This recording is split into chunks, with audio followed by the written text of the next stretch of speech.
પ્રકારનો હોય તો ભગવાન આવે કે હા આવે, આ યુગમાં અત્યારે હા આવતો જ હોય. એક ભાઈએ એક સંતને એક ભાઈએ પ્રશ્ન કર્યો કે આ તમે કેટલા સમયથી ભગવાનનું નામ લ્યો છો? કે સાધુના ઘેરે જન્મ્યા છે, જ્યારથી સમજણા થયા ત્યારથી ભગવાનને ભરોસે રહી છે. કે તમને ખબર છે ભગવાન જેવી ચીજ કાંઈ છે કે નહીં? એમ કે હા મને ખબર નથી. અમારા બાપ દાદા મંદિરની પૂજા કરે છે, એનું નામ લે છે, એટલે એ રીતે અમે કોઈ દી દર્શન કર્યા નથી મૂર્તિ સિવાય. કે પણ તો તમે શું કામ કરો? તમને આમ નક્કી ખરું? આમ ખરું કે ભગવાન છે કે શેના ઉપરથી? કોક કેતું આવે છે અમારી પેઢીઓમાં કે અમારા દાદાને મળેલા, નરસિંહ મહેતાને મળેલા, આ બધા કે છે. તાકી તો કે છે ને, પણ તમને જ ખબર નથી ને. કે ના મને ખબર નથી. તો હું કામ સાચું માનું?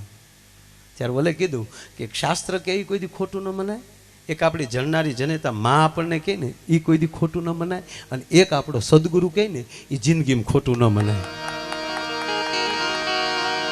એટલે મને મારી માએ પણ કીધું છે, મારા સદગુરુએ કીધું છે, અને કારણ કે સાધુના ઘરે જન્મો છું એટલે મારા મા બાપે પણ કીધું છે કે ઈશ્વર છે ને છે, એટલે અમને ભરોસો છે. એટલે ઓલો થોડુંક વધારે દોઢું ભણેલો એટલે કીધું કે પણ શું મા બાપ કે એ બધું સ્વીકાર લેવાનું? કે તમે એને સ્વીકાર્યું? કે કેમ? કે તમારા બાએ જ પરિચય કરાવ્યો ને, કે કાકા કહેવાય, આને મોટા બાપુ કહેવાય. તે કોઈ દી એમ કીધું કે આ અમારો મોટો બાપુ ન હોય, આવો ન હોય બા? કીધું કદી તે? એટલે કે તારા જન્મ પહેલા મોટા બાપુનો જન્મ થયો છે, પણ તે સ્વીકારી લીધું ને કે આ મારો મોટો જ બાપ છે? હા, બસ મને મારી માએ કીધું કે ઓલો તારો મોટો બાપ છે એટલે મેં સ્વીકારી લીધો છે. તો એ માણસ દલીલ કરતો એમાંથી પાસ નથી થતો, એક ધારી દલીલ કરે છે. ત્યારે એને એવો દાખલો દીધો હાવ તળપદી ભાષામાં.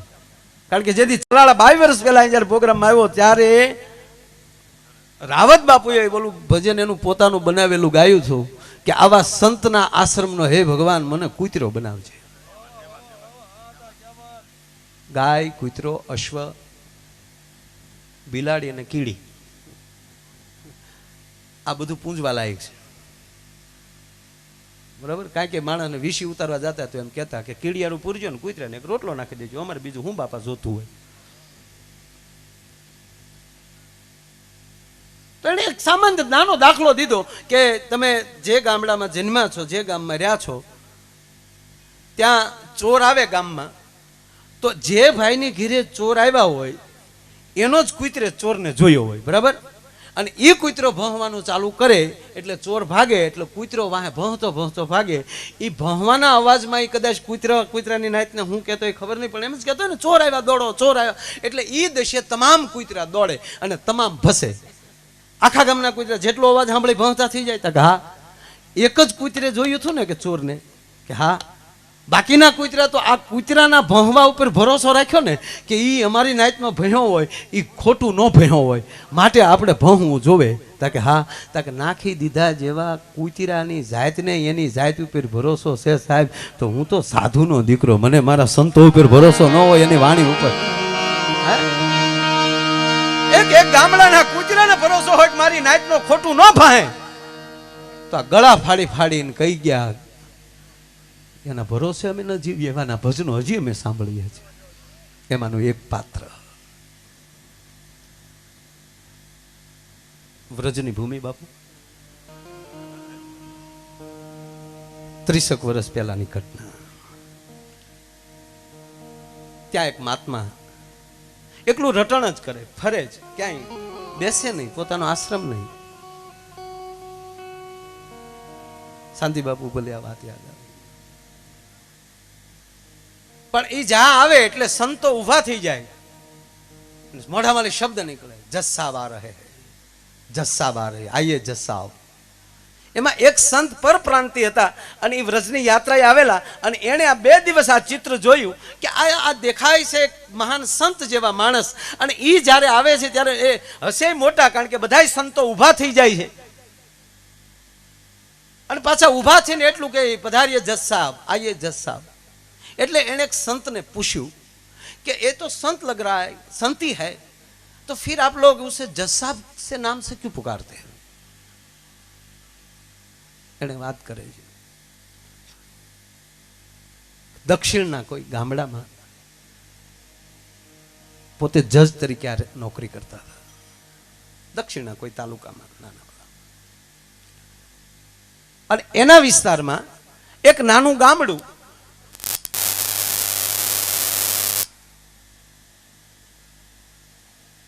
કેવટાઈ કરનારો માણસ, દક્ષિણની નદીઓમાં વાણ હાંકનારો એક માણસ,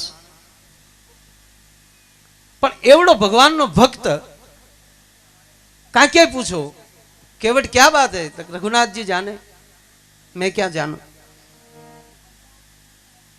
તમારા દીકરાને શું થયું ભાઈ, કોઈ ખબર કાઢવા આવે, કઈ તકલીફ હોય, તાવ હોય, આવીને પૂછે કે ભાઈ શું થયું, રઘુનાથજી જાને.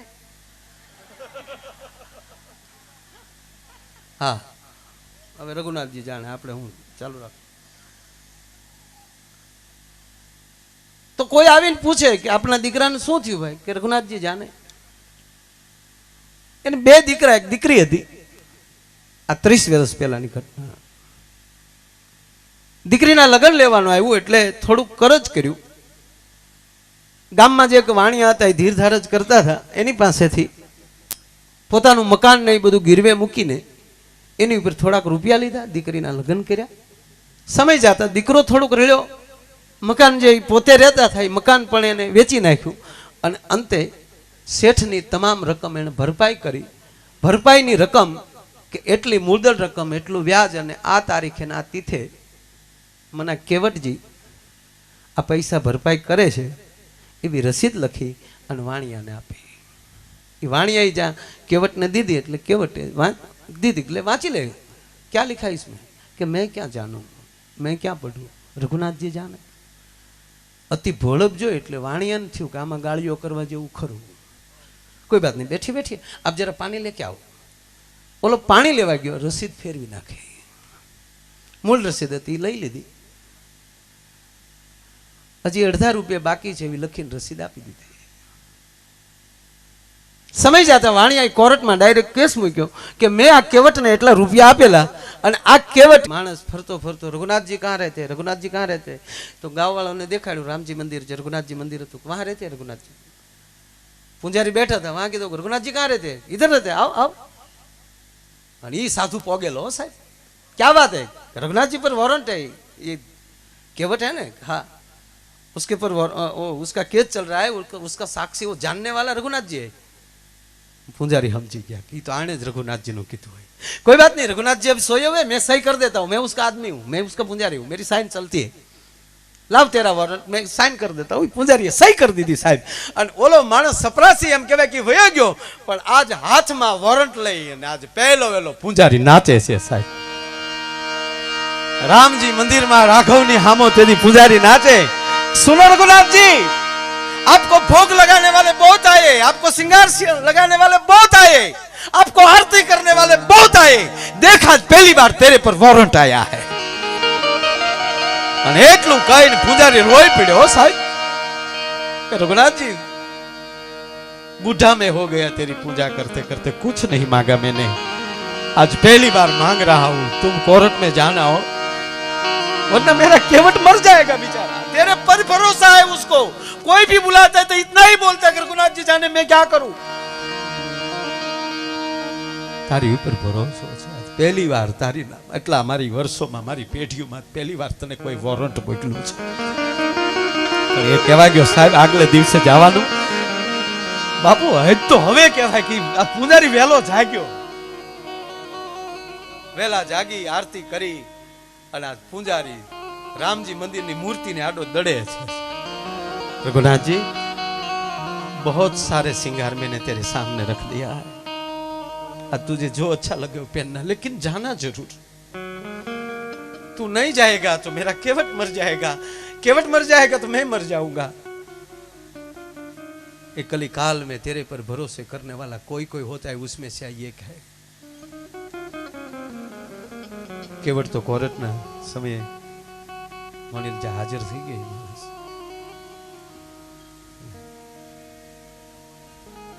સપરાસી ને નામ દીધું,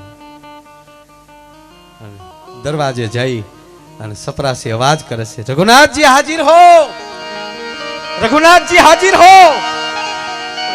કેવળ ધ્રુજે છે ઉભો, અને ત્રીજો અવાજ જ્યાં પૂરો છો, રઘુનાથજી હાજર હો. વૃદ્ધ શરીર, કારણ કે સત્ય બોલવું છે, વૃદ્ધ શરીર, હાથમાં લાકડીનો ટેકો, ડાબા હાથમાં લાકડી, જમણો હાથ ઊંચો કર્યો. રૂક જાય જજ સાહબ, મેં આ રહા હું.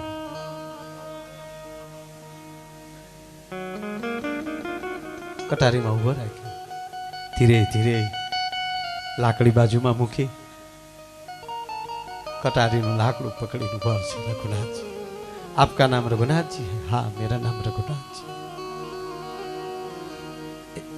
ये व्यापारी का जो रुपया था, ये सेठ का रुपया था, वो केवट ने भरपाई कर दिया? हाँ, कर दिया. मैं जानता हूं. आपके पास पुरावा क्या है? जज साहब, इस सेठ को यहां रखो, आपका सपरासी को भेजो. ए नंबर का कमरा, उसमें ए नंबर की अलमारी, और अलमारी के ए पुस्तक के नीचे ओरिजिनल रसीद पड़ी है, सही रसीद पड़ी है. जाओ सपरासी लेके आए. सपरासी गयो, कीधुं प्रमाणे जोयुं, पुस्तकनी नीचे जूनी रसीद पड़ेली लईने आवे छे. आपी चोखुं लखेलुं, सेठ तमारा अक्षर? हाँ. जज साहब, मेरी गलती हो गई.